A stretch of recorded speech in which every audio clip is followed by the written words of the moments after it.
In the cozy comfort of my own home, surrounded by the warmth of a freshly baked meal, Ron, felt my heart overflowing with joy. The aroma of milk wafted through the air, and I couldn't help but let out a contented sigh as I savored each bite.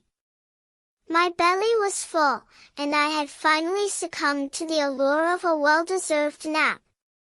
As I drifted off to sleep, my mind began to wander to the sweet memories of my childhood.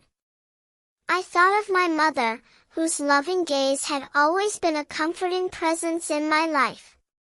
Suddenly, I was overcome with a longing to know where she was, to hear her gentle voice whispering words of encouragement in my ear.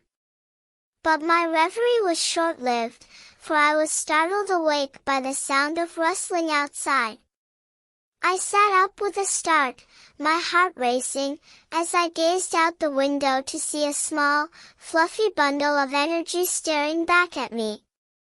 It was a little ball of fur, with big, round eyes and a tiny pink nose, who seemed utterly lost and alone. I couldn't help but be drawn to the little creature's plight, and I quickly sprang into action. I cooed softly, trying to reassure the little one that everything would be okay, and I gently stroked its soft fur to calm its trembling body. As I did, I noticed that it was trying to get out of the small alleyway where it had somehow ended up. I wondered what could have brought it there, and whether it had been frightened or lost its way. As I pondered this, a thought struck me. What was that strange, white substance that seemed to be calling to the little one?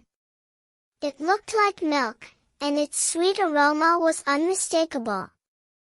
I called out to my mother, who was watching from the window, and together we decided that we would take care of the little creature and give it the nourishment it so desperately needed.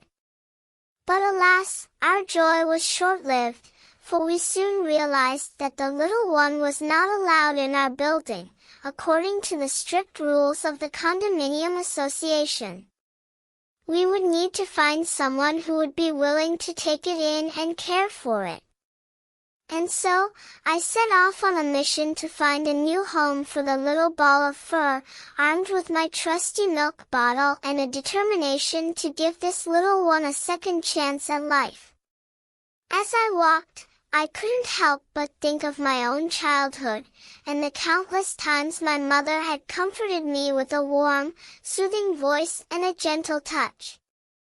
And now, as I journeyed through the city, I felt a sense of purpose, knowing that I was following in her footsteps, spreading love and kindness to those in need. And so, dear friends, I invite you to join me on this heartwarming journey, as we discover the joys of compassion, kindness, and the simple act of giving. For in the end, it is these small acts that truly make life worth living.